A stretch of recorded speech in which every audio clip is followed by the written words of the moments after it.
سيدنا وحبيبنا ومولانا محمد عبد الله ورسوله صلى الله تبارك وتعالى عليه وعلى آله وصحبه وبارك وسلم تسليما كثيرا صابوا به لعلكم تهتدون. قال النبي صلى الله عليه وسلم لتتبعن سنن من كان قبلكم حذو النعل بالنعل حتى لو سلكوا جحر ضب لتبعتموه أو كما قال عليه الصلاة والسلام. সমস্ত প্রশংসা আল্লাহ তাআলার জন্য, যিনি আজকে জুমার দিবসে জুমার সালাত আদায়ের পূর্বে আমাদেরকে আল্লাহ তাআলার এই প্রিয় ঘরে একত্রিত হওয়ার তৌফিক দান করেছেন। এই জন্য আল্লাহ তাআলার শুকরিয়া আদায় করছি আলহামদুলিল্লাহ। আমরা ইতিপূর্বে আলোচনা করেছিলাম আল্লাহর বান্দা কারা। কাফের, ইহুদি, নাসারা, মুসলমান সকলেই আল্লাহর বান্দা। এই বিষয়টি নিয়ে আমরা ইতিপূর্বে আলোচনা করেছিলাম। আজকে আমরা সূরা ফাতিহা, সূরা আল ফাতিহা, যে সূরাটা আমরা প্রতিদিন ফরজে নফলের প্রত্যেক সালাতে পাঠ করি, এই সূরার সবথেকে কাঙ্ক্ষিত যে দাবি আল্লাহর কাছে, আমাদের সবথেকে কাঙ্ক্ষিত যে কামনা, সেটা হলো সিরাতে মুস্তাকিম। এই সিরাতে মুস্তাকিম সম্পর্কে আমরা সংক্ষিপ্ত রূপে আলোচনা করার চেষ্টা করব ইনশাআল্লাহ। সূরা ফাতিহার মধ্যে আল্লাহ তাআলা বলেছেন ইহদিনাস সিরাতাল মুস্তাকিম। আল্লাহর কাছে কিভাবে দোয়া করতে হয় এটা আল্লাহ তাআলা নিজেই সূরা ফাতিহার মধ্যে শিক্ষা দিয়েছেন। ইহদিনাস সিরাতাল মুস্তাকিম অর্থাৎ হে আমার রব, হে আমার মালিক, আপনি আমাকে সিরাতে মুস্তাকিম বা সরল রাস্তার দিশা দেখান, সরল রাস্তার পথ প্রদর্শন করুন। এই সিরাতে মুস্তাকিমটা কি? সিরাতে মুস্তাকিম হলো নবী, রাসূল, সাহাবায়ে কেরামগণ যে পথে চলেছেন সেটাই হলো সিরাতে মুস্তাকিম। এখন অনেকে মনে করতে পারেন সিরাতে মুস্তাকিম মানে কোন ইবাদতের কথা বলা হয়েছে। অনেকে মনে করতে পারেন সিরাতে মুস্তাকিম মানে সুন্নাহর কথা বলা হয়েছে। আবার অনেকে মনে করতে পারেন সিরাতে মুস্তাকিম মানে কুফর এবং শিরকের বাইরে এসে ইবাদত করতে বলা হয়েছে। আল্লাহ তাআলা নিজেই সিরাতে মুস্তাকিমের একটা ব্যাখ্যা দিয়েছেন। সিরাতে মুস্তাকিমের ব্যাখ্যাটা আল্লাহ তাআলা দিয়েছেন সূরা আল-আনআমের মধ্যে। সূরা আল-আনআম এই সূরার 151 নং আয়াতে আল্লাহ তাআলা বলেছেন কুল তাআলা, হে রাসূল আপনি বলুন, তাআলা মানে তোমরা আমার কাছে আসো। আপনি মা হারামা রাব্বুকুম আলাইকুম, তোমাদের রব তোমাদের উপর কি কি হারাম করেছে তা আমি তোমাদেরকে শুনিয়ে দেব। আল্লাহ তাআলা আমাদের উপর কোন কোন কাজগুলোকে হারাম করেছেন এই কাজগুলোকে শোনানোর দায়িত্ব আল্লাহ তাআলা রাসূল সাল্লাল্লাহু আলাইহি সাল্লামকে দিয়েছেন। প্রথম কাজ হলো আল্লাহ তুশরিকু বিহি শাইআ, আল্লাহর সঙ্গে তোমরা কাউকে অংশীদার সাব্যস্ত করো, আল্লাহর সঙ্গে কাউকে শরীক করো। কোনো বস্তুকে না, বস্তু মানে শুধু মানুষ, মূর্তি, মতাদর্শ এরকম না, যে কোনো কিছু, যে কোনো বস্তুকে আল্লাহর সঙ্গে অংশীদার করা যাবে। এরপরে দ্বিতীয় দাবি ওয়াবিল ওয়ালিদাইনি ইহসানা, তোমাদের মা বাবার প্রতি তোমরা সদয় হও, তাদের প্রতি উত্তম আচরণ করতে শিখো। এটা হলো আল্লাহ তাআলার দ্বিতীয় আদেশ। এরপরে আল্লাহ তাআলা বললেন ওয়ালা তাকতুলু আওলাদাকুম মিন ইমলাক, অভাবের কারণে তোমরা তোমাদের সন্তানকে হত্যা করো। অভাবের কারণে তোমাদের সন্তানকে তোমরা হত্যা করো, অভাবের কারণে। এটা জাহেলিয়াতের যুগেও ছিল, এই যুগেও আছে। এই যুগে মানুষ বিভিন্নভাবে আল্লাহ তাআলার এই আদেশটা লঙ্ঘন করে অভাবের কারণে। এই যুগে ওই জাহেলিয়াতের যুগের ঘটনাটা এই যুগে আরো বেশি।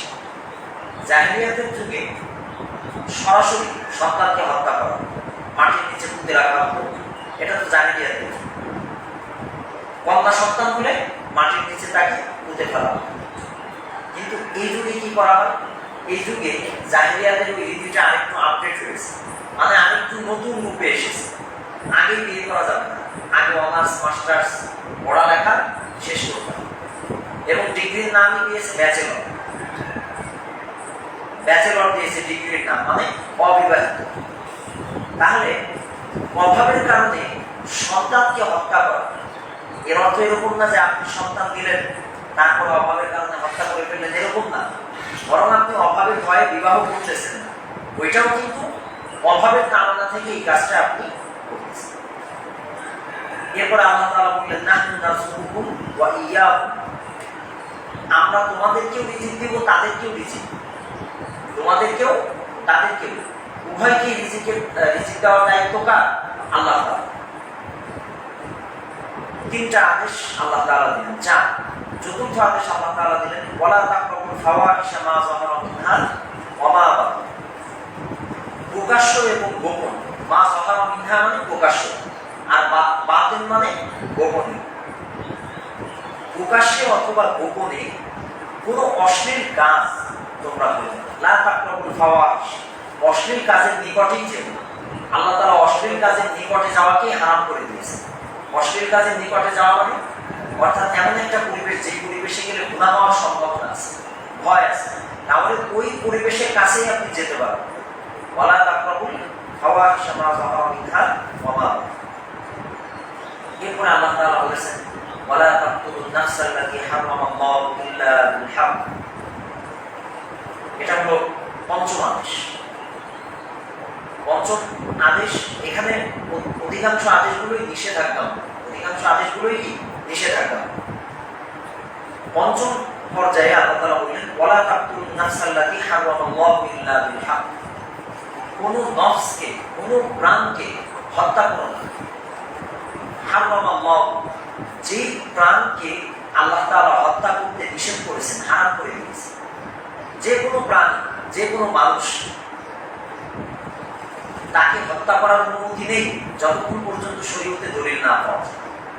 শরীয়তে যদি প্রমাণ না থাকে তাহলে আপনি কোনো প্রাণীকে হত্যা করতে পারবেন, সে মানুষ হোক অথবা যে কোনো প্রাণী, অযথাই আপনি তাকে হত্যা করতে পারবেন।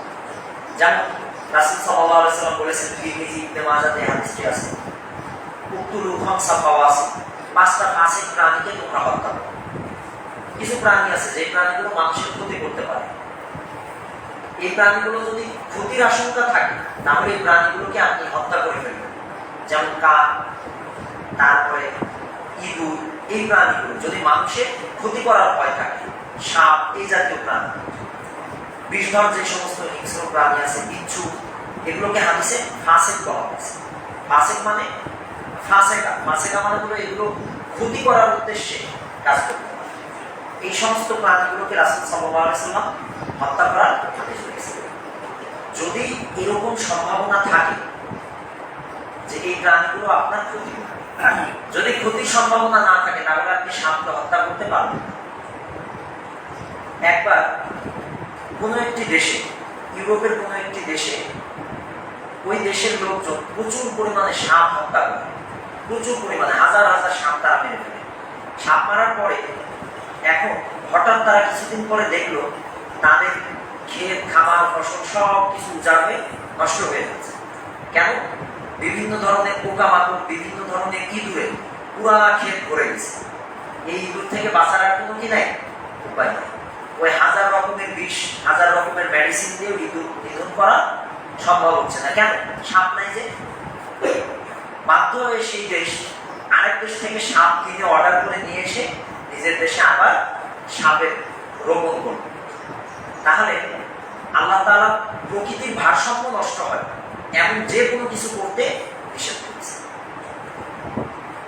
আচ্ছা, এরপরে আমরা ইতিপূর্বে একটি আলোচনায় বলেছিলাম আল্লাহ তাআলা যে রুবুবিয়্যাত, রব মানে জাগতিক আইনকে যিনি তৈরি করেছেন তাকে কি বলা হয়? রব বলা হয়। জাগতিক আইনের ভিত্তিতে যেহেতু আল্লাহ তাআলা মহাবিশ্ব পরিচালনা করেন, সেই দৃষ্টিকোণ থেকে আল্লাহ তাআলাকে রব বলা হয়।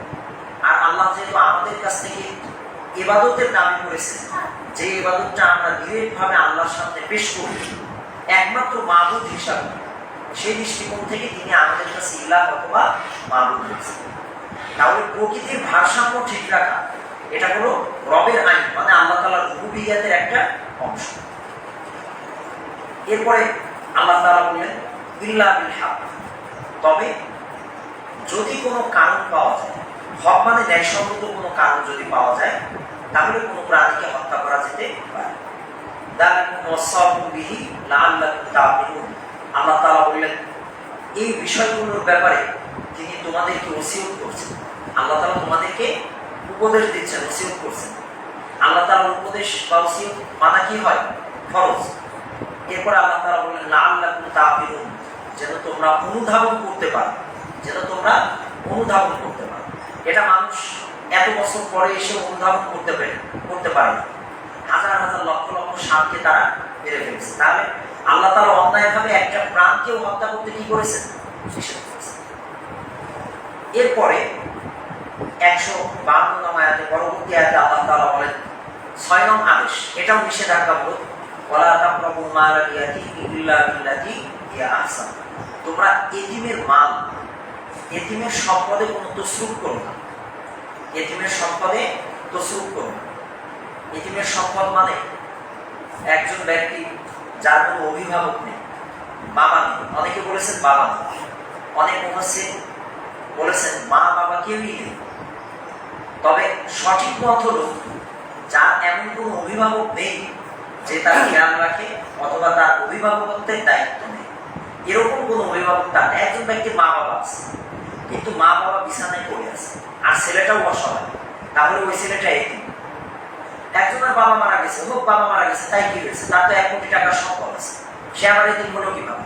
কিন্তু আরেকজনের বাবা বেঁচে থেকেও লাভ নেই, কারণ তার বাবাও ফকির, ছেলেও ফকির। তার আপনি উনাকে বলছেন এতিম, আর কি এতিম না? কিন্তু উনার চাইতে আরো বড় অসহায়। তাহলে এতিমের আসল অর্থ হলো যার লালন পালন করার মতো বা গাইডেন্স দেওয়ার মতো প্রকৃত কোনো গার্জিয়ান বা অভিভাবক নেই, সেই হলো আসলে। ওয়ালা তাকরাবু মালাল ইয়াতীম, এবং অল্প বয়স মানে সে এখন প্রাপ্তবয়স্ক হয়নি। এতিমের সম্পদের নিকটেও তোমরা যেও না ইল্লা বিল্লাতী হিয়া আহসান, একমাত্র উত্তম পন্থায়। অর্থাৎ এতিমের সম্পদ তোমরা তসরুফ করবে একমাত্র উত্তম পন্থায়। অর্থাৎ আপনাকে দায়িত্ব দেওয়া হলো কোনো এতিমের সম্পদ, কোনো এতিমখানা, মাদ্রাসা, কোনো অরফানেজ ট্রাস্ট অথবা যে কোনো ফাউন্ডেশন, যে কোনো জায়গায় যেখানে এতিম গরিব মানুষের হক আছে। মনে করেন একজন ব্যক্তি দান করেছেন, তিনি বিদেশে থাকেন, আমেরিকা অথবা ইংল্যান্ডে এরকম কোনো দেশে থাকেন, উনি 1 কোটি টাকা একটা ফাউন্ডেশনে দান করেছেন, একটা ট্রাস্টে দান করেছেন। এই সম্পদটা উনি দিয়েছেন গরিবদের জন্য।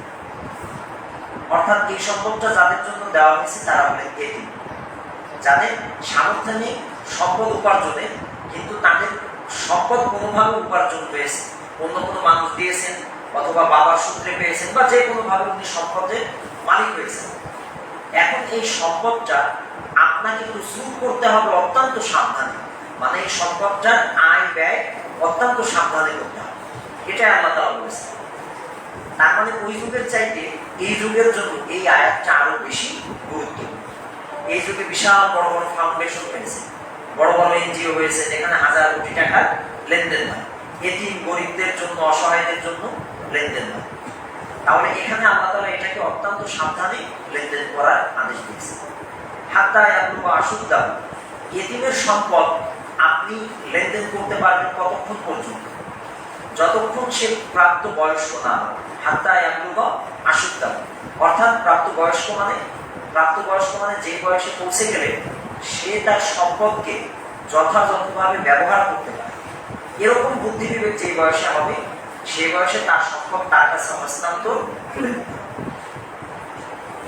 ওয়াউফুল কাইলা ওয়াল মিজানা বিল কিসত, 7 নং আদেশ।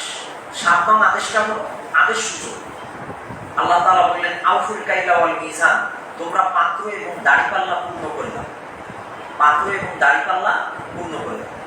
এখনকার যুগে মুসলমানদের যত দোকানপাট আছে সব জায়গায় আপনি যাবেন, ওজনে কম দেওয়ার অভ্যাস সবার মধ্যে আছে।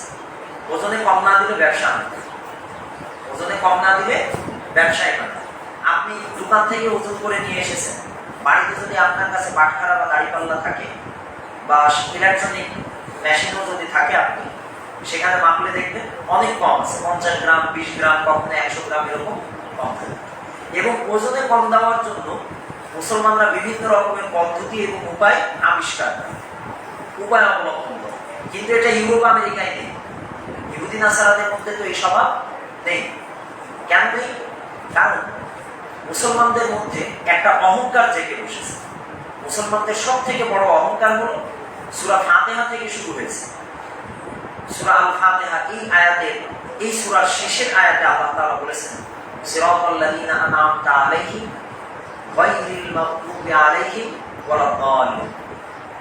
আল্লামা ইবনে কাসির রাহিমাহুল্লাহ উনি ইবনে আব্বাস এবং ইবনে মাসউদ রাদিয়াল্লাহু আনহু ওনাদের উভয়ের সনদে বর্ণনা করেছেন যে গায়রিল মাগদুবি আলাইহিম, আল্লাহ আমাদেরকে পথ দেখান। কাদের পথ নয়?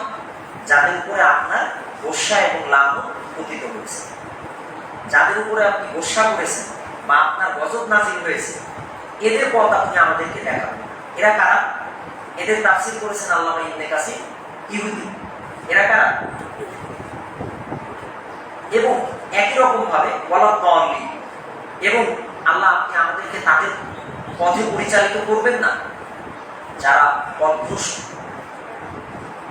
এই তাফসীরটা করা হয়েছে কি খ্রিস্টান। কোরআনে আল্লাহ তাআলা সূরা আল মায়েদার মধ্যে ইহুদিদের ব্যাপারে বলেছেন, মাল্লানাহুল্লাহু ওয়া গাদিবা আলাইহি। ইহুদিদেরকে আল্লাহ তাআলা লানত করেছেন এবং তাদের উপরে আল্লাহ রাগান্বিত হয়েছেন। সূরা আল বাকারাতে আল্লাহ তাআলা বলেছেন, ফাবাউ বিগদাবিন আলা, তারা দুইবার অথবা বারংবার আল্লাহ রাগ হন, গোসা করেন, এরকম কাজ তারা বারংবার করেছে। নবীদেরকে হত্যা করেছে, নির্যাতন, নবীদেরকে হত্যা করেছে, এরকম অসংখ্য অপরাধ করেছে, যার ফলে তাদের উপরে আল্লাহ তাআলা লানত এবং গজব নাযিল করেছে। অপরদিকে খ্রিস্টানদেরকে বলা হয়েছে পথভ্রষ্ট। আল্লাহ তাআলা কোরআনে খ্রিস্টানদের ব্যাপারে বলেছেন সূরা আল মায়েদার ব্যাপারে, আল্লাহর রাসূলকে এবং মুসলিমদেরকে লক্ষ্য করে আল্লাহ তাআলা বলেছেন, লা তাত্তাবিউ আহওয়া আকাউমি, তোমরা অনুসরণ করো না ওই জাতির প্রবৃত্তি, কদ্দল্লু, যারা একবার পথভ্রষ্ট হয়েছে, ও আদাল্লু, আবার অন্যদেরকেও পথভ্রষ্ট করেছে, তাদের তোমরা অনুসরণ করো। এখন এই সমস্ত দলিল প্রমাণকে সামনে রেখে মুসলমানরা মনে করেছে আসলে পথভ্রষ্ট এবং আল্লাহর গোসা নাযিল হয়েছে ইহুদি নাসারাদের উপরে, তার মানে মুসলমানদের কোনো সমস্যা, মুসলমানদের কোনো সমস্যা নেই। এটা হলো ইহুদি চিন্তাধারা। এটা কি চিন্তাধারা? ইহুদি চিন্তাধারা। একজন মুসলমান যখন মনে করবে আমি আল্লাহর সবচেয়ে প্রিয় বান্দা, কেন? কারণ আমি মুসলিম, আমি মুহাম্মদ সাল্লাল্লাহু আলাইহি ওয়াসাল্লামের অনুসারী, তখন এটা ইহুদি চিন্তাধারা। কেন? দেখেন, সেই বিখ্যাত হাদিসে আমরা চলে যাই, দুইজন সাহাবী বিতর্ক করলেন রাসূল সাল্লাল্লাহু আলাইহি ওয়াসাল্লামের কাছে, যে একজন সাহাবী আর একজন ইহুদি বিতর্ক করতে করতে ইহুদি বললেন যে মুসা আলাইহিস সালাম শ্রেষ্ঠ, আর মুসলমান বললেন মুহাম্মদ সাল্লাল্লাহু আলাইহি ওয়াসাল্লাম শ্রেষ্ঠ। খুবই বিখ্যাত হাদিস। এরপরে রাসূল সাল্লাল্লাহু আলাইহি ওয়াসাল্লাম বললেন যে না, তোমরা আমাকে নিয়ে বাড়াবাড়ি করো না। কেন? সহিহ বুখারীতে হাদিসটি বর্ণিত হয়েছে, কারণ কিয়ামতের দিন সর্বপ্রথম, মানে কিয়ামতের দিন যখনই আমার হুঁশ ফিরবে, আমি দেখব আমার আগেই মুসা আলাইহিস সালামের হুঁশ ফিরে গেছে, তিনি আল্লাহর আরশের পায়া ধরে দাঁড়িয়ে আছেন, আল্লাহর আরশের পায়া ধরে দাঁড়িয়ে আছেন। মানে এখানে রাসূল সাল্লাল্লাহু আলাইহি ওয়াসাল্লাম মুসা আলাইহিস সালামের একটা ফজিলতের কথা বললেন, এবং বলতে যে এই কথাটা বললেন যে আমাকে নিয়ে তোমরা বাড়াবাড়ি। আবার আরেকটি হাদিসে রাসূল সাল্লাল্লাহু আলাইহি ওয়াসাল্লাম বলেছেন, লা তাতুনি কামা আতরাআতিন নাসারা ঈসা ইবনে মারইয়াম, খ্রিস্টানরা যেমন ঈসা ইবনে মারইয়ামকে নিয়ে বাড়াবাড়ি করেছে, তোমরা আমাকে নিয়ে এরকম বাড়াবাড়ি। এবং রাসূল সাল্লাল্লাহু আলাইহি ওয়াসাল্লাম এটাও বলেছেন, মুসলিম শরীফে বর্ণিত হয়েছে, যাদের যে কোনো উম্মত, সে ইহুদি হোক, নাসারা হোক, যেই হোক, যাদের কাছে আমার নবুয়তের বার্তা পৌঁছে গেছে কিন্তু আমার উপর ঈমান আনেনি, তারা জান্নাতে প্রবেশ করতে পারবে না। এটা সত্যি কথা। কিন্তু আপনি মুহাম্মদ সাল্লাল্লাহু আলাইহি ওয়াসাল্লামের উম্মত এতটুকু হয়ে বা এতটুকু দাবি করেই আপনি বললেন কি আমি শ্রেষ্ঠ, আমি সর্বেসর্বা। এটা ইহুদিদের চিন্তাধারা। ইহুদিরা বলতো, সূরা আল-মায়েদার মধ্যে আল্লাহ তাআলা বলেছেন, নাহনু আবনাউল্লাহি ওয়া আহিব্বাহু, আমরা আল্লাহর সন্তান, আমরাই আল্লাহর প্রিয় বান্দা। তো সুতরাং আমাদের কোনো সমস্যা নেই। কথা সঠিক, কথা ভুল না। কারণ ইহুদিদের কাছে আল্লাহ তাআলা লক্ষ লক্ষ নবী রাসূল পাঠিয়েছেন। আপনি কয়জন নবী রাসূলকে পেয়েছেন? ইহুদিদের রক্তে নবী রাসূল এসেছে, তারা তো এই কথা বলবেই, বলবে না কেন? সচক্ষে দেখেছে মান্না সাল্লাহ নাজিল হয়েছে, সচক্ষে তাদের সামনে আল্লাহ তাআলা শত শত মুজিজা ঘটিয়েছে, তারাই তো বলবে আমরা শ্রেষ্ঠ। আপনি বলবেন? ইহুদিরাই তো। এরপরে আল্লাহ তাআলা বললেন, কুল ফারিমা ইউআযিবুকুম বিযুনুবিকুম, তাহলে আপনি বলুন, কেন আল্লাহ তাআলা তোমাদের গুনার কারণে তোমাদেরকে আল্লাহ শাস্তি দেন? বাল আনতুম বাশারুম মিম্মান খলাক, আল্লাহ যত প্রাণী সৃষ্টি করেছেন তাদের মধ্যে তোমরা সামান্য বাশার। বাশার মানে কি? মানে রক্ত মাংসের চামড়ার তৈরি কিছু মানুষ। তোমরা চামড়ার তৈরি সামান্য একটা প্রাণ। বাশার মানে যে ইনসানের চেয়েও নিচে। বাশার মানে মানুষ, এমন রক্তে মাংসের মানুষ যার সঙ্গে প্রাণীর কোনো পার্থক্য নেই। যখন মানুষের উপর আসমানি ওহী নাযিল হয়, তখন একটা মানুষ ইনসানে রূপান্তরিত হয়, মানে সাধারণ প্রাণীর চাইতেও সে আরেক ধাপ মর্যাদায় উন্নীত হয়। আল্লাহ তাআলা বললেন, বাল আনতুম বাশার, বরং তোমরা একেবারেই সাধারণ নগণ্য মানুষ। মিম্মান খলাক, কাদের মধ্যে? আল্লাহ পৃথিবীতে যত মানুষ সৃষ্টি করেছেন তাদের মধ্যে তোমরাও সামান্য মানুষ, এর চাইতে বেশি কিছু না। ইয়াগফিরু লিমান ইয়াশা ওয়া ইউআযিবু মান ইয়াশা, আল্লাহ যাকে ইচ্ছা তাকে ক্ষমা করবেন, যাকে ইচ্ছা তাকে শাস্তি দেবেন। এবং ইহুদিরা একই কথা, এই কথাটা এখন আমরা মুসলমানরা এই কথাগুলো বলি। সে কথাটা হলো,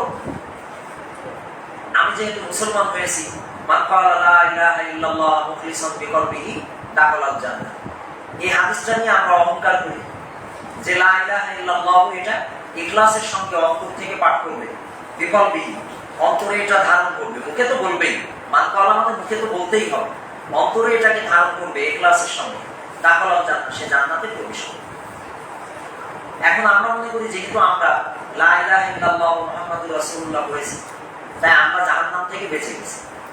সুতরাং এখন যতই গুনাহ করি, তো একদিন তো আমি জান্নাতে যাব। অথবা আমি গুনাহ করলেই কি, আমি গুনাহ করলেও ইহুদিদের চেয়ে ভালো, খ্রিস্টানদের চেয়ে ভালো, সমস্যা নেই, আমি গুনাহ করলেই কি। ইহুদিরাও এই চিন্তাটাই করত, ইহুদিদের চিন্তাটাই এরকম ছিল। সূরা বাকারার মধ্যে আল্লাহ তাআলা বলেছেন, সূরা বাকারার ৮০ নম্বর আয়াতে, ওয়াকালু লান তামাসসানান নার ইল্লা আইয়ামান মা'দুদা, ইহুদিরা বলে আমাদেরকে আগুন স্পর্শ করবে অল্প কিছু, বেশি দিন না। কেউ বলেছেন ৪০ দিন, কেউ বলেছেন ৭ দিন। তবে ইহুদিদের মতে ৭ দিনটাই বেশি প্রাধান্য। ইহুদিরা মনে করে তাদেরকে জাহান্নামের আগুন স্পর্শ করবে কয়দিন? ৭ দিন। ৭ দিনের পরে তাদের আর কিছুই না, ৭ দিন পর তারা মুক্ত, ৭ দিন পরে তারা মুক্ত। সুতরাং দুনিয়াতে তারা যত যাই কিছু করুক, আযাব তো হবে মাত্র কয়দিন? ৭ দিন, তার বেশি তো আযাব হবে না। এই চিন্তাধারাটা কোথা থেকে এসেছে? এই চিন্তাধারাটা এসেছে আসলে মূলত আত্মম্ভরিতা, আনানিয়া, অহংকার থেকে, আমিত্ব থেকে, যে আমি বা আমরা, এই আমিত্ব থেকে এই চিন্তাধারাটা ইহুদিদের মধ্যে এসেছে। ইহুদিদের মধ্যে এমন কোনো কারণ ছিল না যেটা মুসলমানদের মধ্যে নেই। ইহুদিদের মধ্যে সব শ্রেষ্ঠত্ব আছে দাবি করার, যে আমরাই সব। ইহুদিদেরকে আল্লাহ তাআলা তাওহীদের নিয়ামত দিয়েছিলেন, ইহুদিদেরকে আল্লাহ তাআলা ঈমানের মতো দৌলত দান করেছিলেন, সব দিয়েছিলেন। এই সব কিছু পাওয়ার পরেই ইহুদিরা এই অহংকারগুলো করেছে। এবং আল্লাহ তাআলা নিজেই বলেছেন, ওয়াফাদ্দালনাহু আলাল আলামিন, সূরা আদ-দুখানের মধ্যে আল্লাহ তাআলা বলেছেন, সমগ্র জাহানের উপরে ইহুদিদেরকে আমরা শ্রেষ্ঠত্ব দিয়েছি। আলাল আলামিন, আলামিন মানে সমগ্র জাহানের উপরে, এই পৃথিবীতে যত প্রাণী যা কিছু আছে সবার উপরে বনী ইসরাঈলকে আমরা শ্রেষ্ঠত্ব দিয়েছি। তো তারা এতটুকু অহংকার তো করবেই, এই অহংকারই তারা করছে। এবং সূরা আল-বাকারাতে আল্লাহ তাআলা বলেছেন, ইন্নী ফাদ্দালতুকুম আলাল আলামিন, তোমরা ভুলে যেও না তোমাদেরকে বিশ্ববাসীর উপরে আমি মর্যাদা দিয়েছি। কিন্তু এই মর্যাদার কথা তারা ভুলে গিয়েছে, অহংকার করেছে। একই রকম মুসলিমদেরকেও আল্লাহ তাআলা সেই মর্যাদা দিয়েছে। সেই মর্যাদা দেওয়ার ফলে মুসলিমদের মধ্যেও সেই ধারণা, সেই দাবি এসেছে। এবং সহিহ বুখারীতে আবু হুরায়রা রাদিয়াল্লাহু তাআলা থেকে একটি হাদিস বর্ণিত হয়েছে। রাসূল সাল্লাল্লাহু আলাইহি ওয়াসাল্লাম বলেন, লা তাত্তাবিউন্না সানানা মান কানা ক্বাবলাকুম হাযওয়ান নারি বিন নার, তোমরা তোমাদের পূর্ববর্তীদের পথ অনুসরণ করবে ঠিক জুতার ছাপের মতো। জুতার ছাপ যেই জায়গায় পড়ে, একজন আপনার সামনে দিয়ে হেঁটে গেছেন এবং ওনার পায়ের জুতার একটা ছাপ আছে, আপনি আপনার জুতাটা ঠিক ওইখানেই রেখেছেন, তার পায়ের জুতাটা যেখানে ওইখানে, একেবারে জুতার ছাপে ছাপে তোমরা তাদের পদাঙ্ক অনুসরণ করো। হাজওয়ান নামি বিন নাম। তারপরে রাসূল সাল্লাল্লাহু আলাইহি ওয়াসাল্লাম বললেন, হাত্তা লাউ সালাকু জুহরা দাব্বি, এমনকি যদি তারা পিশাবের গর্তে প্রবেশ করে থাকে তাহলে লা তাবিয়াতুমু, তোমরাও সেই গর্তে প্রবেশ করো, তোমরাও তাদের অনুসরণ করে সেখানে প্রবেশ করো। এখানে মুহাদ্দিসিনে কেরাম এই হাদিসের ব্যাখ্যায় বলেছেন, পিশাবের তুলনা দেওয়ার কারণ হলো পিশাবের গর্ত হয় অত্যন্ত ছোট এবং অত্যন্ত সংকীর্ণ, ঢোকা প্রচন্ড কঠিন, সেখানে ঢুকলে অন্যান্য প্রাণীদের জন্য শ্বাস নেওয়া কষ্ট হয়। এখন ইহুদিরা যদি অতীতে এরকম কোনো কষ্টদায়ক কাজ করে থাকে যে একটা পাপ অথবা একটা গুনার কাজ করতে গেলে ভয়ঙ্কর কষ্ট করতে হয়, সেটাও তোমরা করবে, যেটা ইহুদিরা করেছে। তখন সহিহ বুখারীর এই বর্ণনা অনুযায়ী সাহাবায়ে কেরাম বললেন, ইয়া রাসূলুল্লাহ, হাউলাই কওম ফারিস ওয়া রুম, তারা কি পারস্য এবং রোম সাম্রাজ্যের লোকজন বা পারস্য এবং রোমান গোত্রের লোকজন? তখন রাসূল সাল্লাল্লাহু আলাইহি সাল্লাম বললেন, ফামানহুম ইল্লা উলাইকা, এরা যদি না হয় তাহলে আর কারা হবে? এখানে রোম এবং পারস্যের কথা বলা হয়েছে। আর একই হাদিস তিরমিজি শরীফে বর্ণিত হয়েছে বিখ্যাত সাহাবী আবু ওয়াকিদ আল-লাইসি রাদিয়াল্লাহু তাআলা থেকে। উনি বলেন, রাসূল সাল্লাল্লাহু আলাইহি ওয়াসাল্লাম একদিন মক্কা বিজয়ের পরে হুনাইনের উদ্দেশ্যে, মক্কা থেকে বের হয়ে হুনাইনের উদ্দেশ্যে আমরা যাচ্ছিলাম রাসূল সাল্লাল্লাহু আলাইহি ওয়াসাল্লামের সঙ্গে। হুনাইনের উদ্দেশ্যে যাওয়ার পথে রাস্তায় একটি বড়ই গাছ, এর সামনে দিয়ে আমরা অতিক্রম করলাম। মারান্না বিসিদ্রতি, একটা কুল গাছ, বড়ই গাছের পাশ দিয়ে যখন অতিক্রম করলাম, এটাকে বলা হতো ইউকাউল্লাহা যাতু আনওয়া, এটাকে আনওয়াত বলা হতো। আনওয়াত মানে কোনো কিছু লটকে রাখার জন্য যেই গাছ বা যেই স্থানকে ব্যবহার করা হয় হ্যাঙ্গার টাইপের, এটাকে আনওয়াত বলা হয়। ইউয়ানদিকুনা আলাইহা সিলাহা, মক্কার মুশরিকরা তারা জাহিলিয়াতের যুগে ওই গাছের উপরে নিজেদের ঢাল, অস্ত্র এগুলো ঝুলিয়ে রাখত। ওয়া কিফুনা আলাইহা, তারা এই গাছের সামনে বসে ধ্যান করত। ওয়ায়াজবাহুনা ফিহা, সেখানে তারা পশু জবাই করত, মানত করত, পশু জবাই করত সব। মানে এক কথায় ওই গাছটার তারা ইবাদত।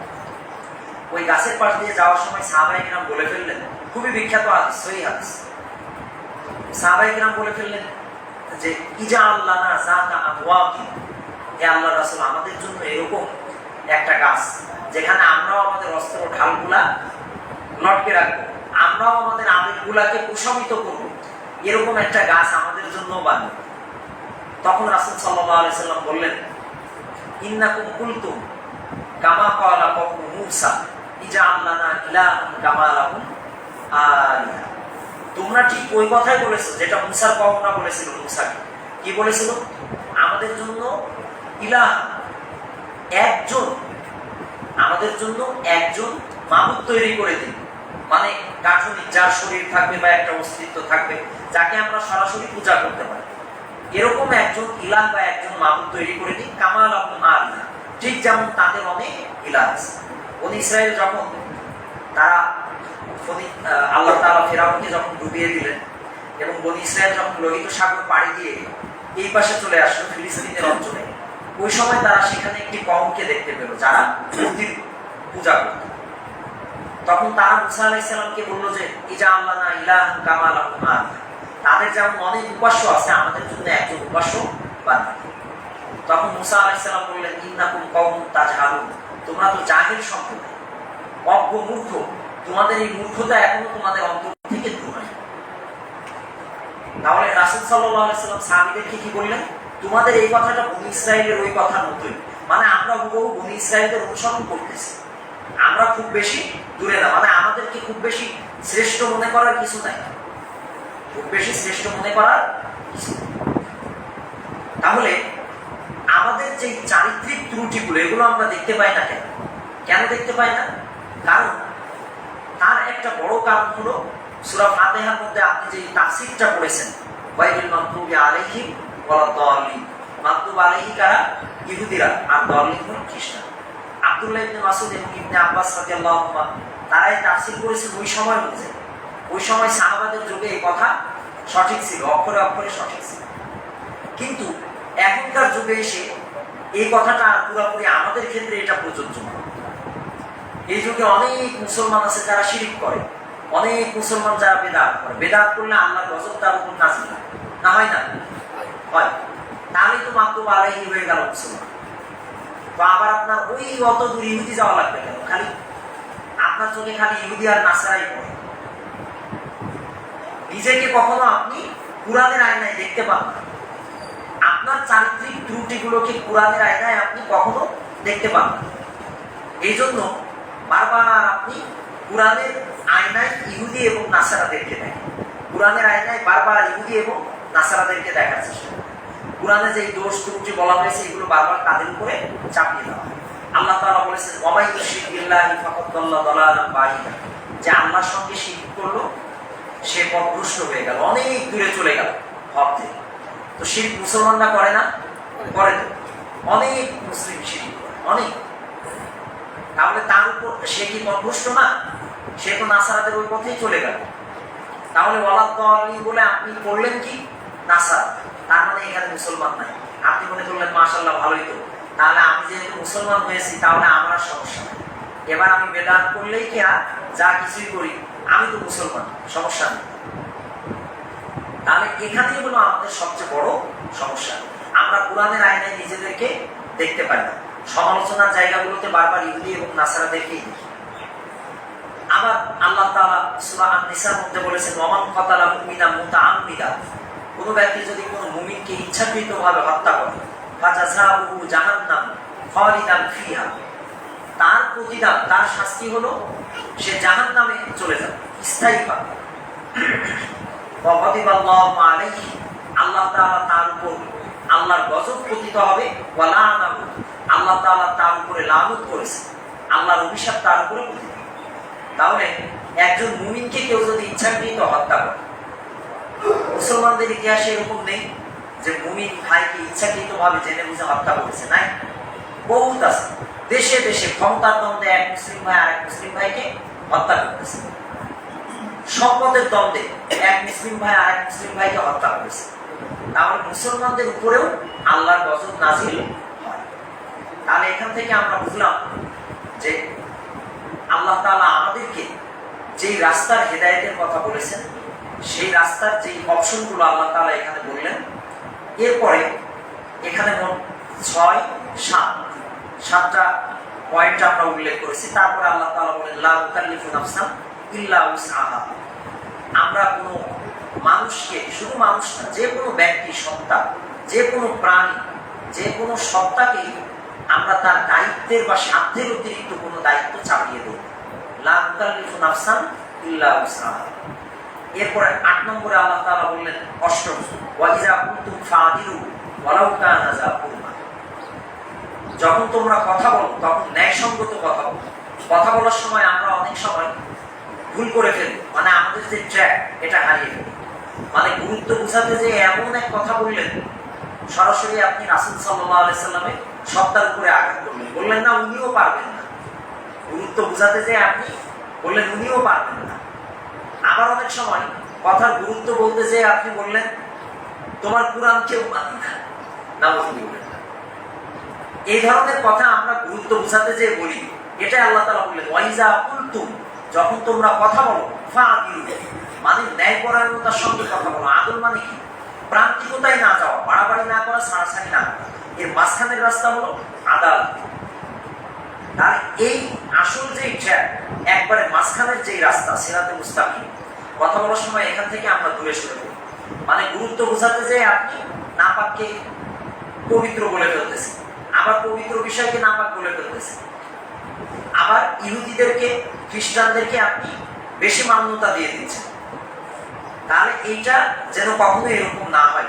কথা বলার সময় আমাদেরকে আসল ট্র্যাকটা ঠিক রাখতে হবে। বেশি গুরুত্ব বোঝাতে যে আপনি যা মন চাই তাই বলে ফেলবেন, আর পরে বলবেন আমি গুরুত্ব বোঝানোর জন্য বলেছি, এটা হ্যাঁ, যদি আপনার ওই কথার পক্ষে কোরআন সুন্নাহর দলিল থাকে তাহলে সমস্যা।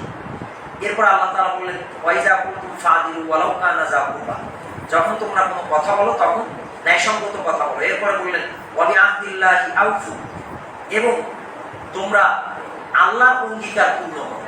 আল্লাহ তাআলা যে অঙ্গীকার পূর্ণ করার আদেশ দিয়েছেন এই অঙ্গীকার পূর্ণ করো। তাহলে আল্লাহ তাআলা এখানে যে 9টি আদেশ দিলেন আমাদেরকে, আদেশ এবং নিষেধ, এবং এর মধ্যে আরেকটি ছিল লা নুকাল্লিফু নাফসান ইল্লা উসআহা, কোনো মানুষকে কোনো ব্যক্তিকে তার শান্তির অতিরিক্ত দায় আল্লাহ তাআলা কখনো চাপিয়ে দেন। তাহলে এই জন্য আল্লাহ তাআলা আমাদেরকে যে দায়িত্বগুলো দিয়েছেন এই দায়িত্বগুলো পরিপূর্ণভাবে মানার চেষ্টা করা, এটা হলো আল্লাহ তাআলার আরেকটা আদেশ। এইখানে যে কথাগুলো আল্লাহ তাআলা বললেন, বলার পরে শেষে এসে একটা কথা বললেন যালিকুম ওয়াসাকুম বিহি লাআল্লাকুম তাযাক্কারুন। এই কথাগুলো আল্লাহ তাআলা তোমাদেরকে ওসিয়ত আকারে বললেন, উপদেশ দিলেন। কেন? যেন তোমরা উপদেশ গ্রহণ করতে পারো, যেন তোমরা আল্লাহ তাআলার এই উপদেশটাকে গ্রহণ করতে পারো। জিকির মানে স্মরণে রাখা, মনে রাখা, অর্থাৎ ওইটা আলোচনা করা, মনে রাখা এবং কাজের সময় ওইটাকে পালন করা, এটাকে বলা হয় আত-তাযাক্কুর। ওয়াযাক্কির ফাইন্না যিকরা তানফাউল মুমিনিন। আলোচনা যদি মুমিনদের কোনো উপকারে না আসে তাহলে সেই আলোচনা কোনো জিকির বা আলোচনা বলে আল্লাহর কাছে বিবেচ্য না। এরপরের আয়াতে আল্লাহ তাআলা বললেন ওয়া আন্না হাযা সিরাতি মুস্তাকিমা, এটাই হলো আমার রাস্তা। আল্লাহ বললেন সিরাতি, এই যেই আদেশগুলো আল্লাহ তাআলা দিলেন একবারে 51 নং আয়াত থেকে 51 এবং 52 নং আয়াতে, এই আদেশগুলো বলার পরে আল্লাহ তাআলা বললেন ওয়া আন্না হাযা সিরাতি মুস্তাকিমা, এটাই হলো আমার রাস্তা। যেই রাস্তাটা মুস্তাকিম মানে সরল এবং সহজ, এটাই হলো ইহদিনাস সিরাতাল মুস্তাকিম। এই সিরাতে মুস্তাকিমের ব্যাখ্যা আল্লাহ তাআলা এই আয়াতে এভাবেই দিয়েছেন, ফাত্তাবিউহু, আল্লাহ তাআলা বললেন এই পথে তোমরা অনুসরণ করো, ওয়ালা তাত্তাবিউস সুবুল, এই পথ, এই রাস্তা বাদ দিয়ে আর যত পথ আছে সেই পথগুলোকে তোমরা অনুসরণ করো, কারণ সেই পথগুলো তোমাদেরকে পথভ্রষ্ট করে ফেলবে, ধ্বংস করে দেবে। এই একটা রাস্তাই হলো রাস্তা, এটা ছাড়া আর যত রাস্তা আছে সব রাস্তাগুলো ভুল। মানে আপনি জীবনে যত ইবাদত করবেন, যাই পালন করবেন, সবকিছুর ক্ষেত্রে এই নীতিগুলো আপনাকে মনে রাখতে হবে। আপনি অনেক বড় ইবাদত গুজার, খুব নামাজ পড়েন, কিন্তু এতিমের সম্পদ আত্মসাৎ করেন, তাহলে আপনি সিরাতুল মুস্তাকিমের উপরে নেই। আপনার সবই ঠিক আছে, কথা বলার সময় খেয়ে হারিয়ে ফেলেন, যাকে তাকে যা কিছু বলে ফেলেন, গালিগালাজ করেন, গীবতের অভ্যাস হয়ে গিয়েছে, তাহলে আপনার ওই ইবাদতের কোনো মূল্য নেই। اللهم إنا نسألك الجنة ونعوذ بك من النار اللهم إنا نسألك الهدى والتقى والعفاف والغنى سبحان الله وبحمده سبحان الله العظيم ربنا اغفر لنا ذنوبنا وكفر عنا سيئاتنا وتوفنا مع الأبرار اللهم اغفر لنا ولسائر المسلمين فاستغفروه إنه هو التواب الرحيم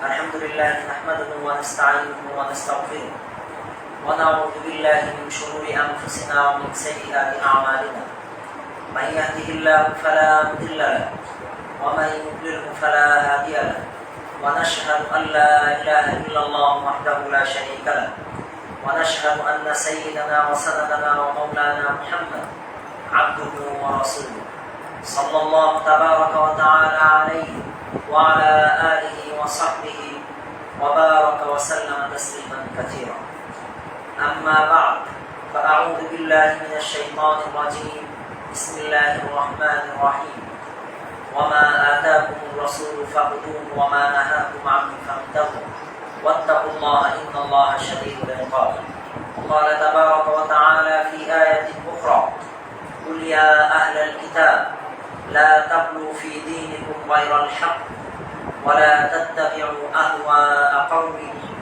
قد ضلوا من قبل وأضلوا كثيرا وضلوا عن سواء السبيل لعن الذين كفروا من بني إسرائيل على لسان داود وعيسى بن مريم ذلك بما عصوا وكانوا يعتدون وقال النبي صلى الله عليه وسلم ওয়াল্লাযী নাফসি বিয়াদিহি লাতারকাবুন্না সুন্নাতা মান কানা ক্বাবলাকুম হাযওয়ান নারি বিন-নারি হাত্তা লাউ সালাকু জুহরা রাব্বিন লাতাবি'তুমুহু আও কামা ক্বালা আলাইহিস সালাতু ওয়াস-সালাম।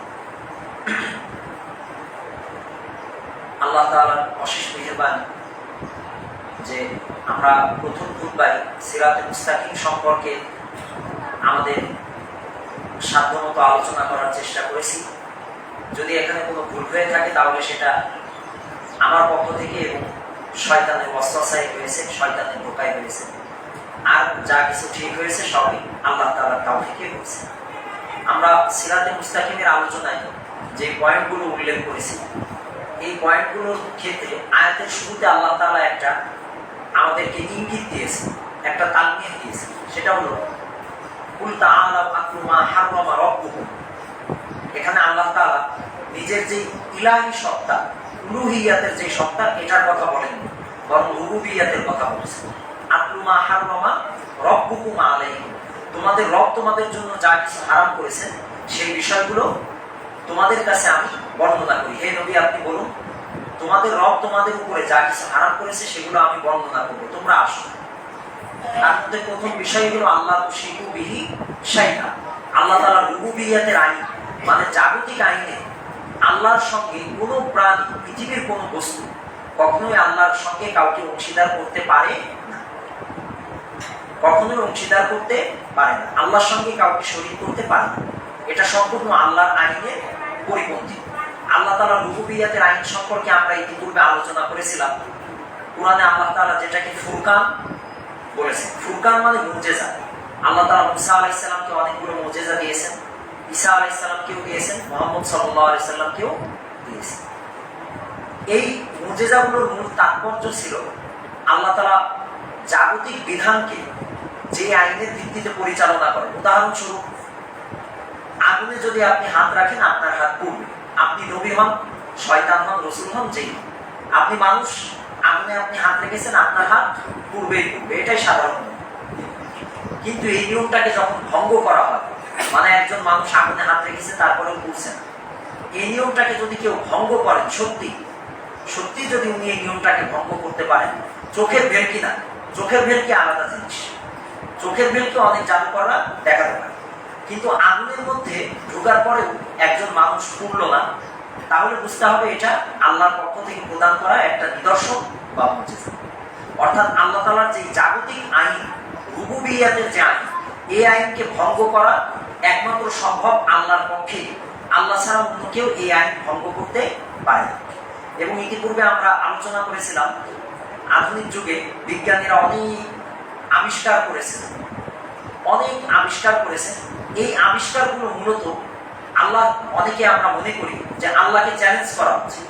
একজন আবহাওয়াবিদ, উনি আবহাওয়ার ব্যাপারে ভবিষ্যৎবাণী করেন। তো আবহাওয়ার ব্যাপারে ভবিষ্যৎবাণী করার পরে অনেক সময় আমরা দেখি হুবহু মিলে যাচ্ছে। তো আমরা মনে করি যে এটা বিশ্বাস করা মনে হয় শিরক হবে। তাহলে আপনি আসল তাওহীদের আসল জায়গাটা বুঝতে পারেন, আল্লাহর যে রুবুবিয়াতের জায়গা এটা বুঝতে পারবেন। আল্লাহ তাআলার রুবুবিয়াতের আইন মানুষ যত আবিষ্কার করবে তত বেশি বুঝতে পারবে।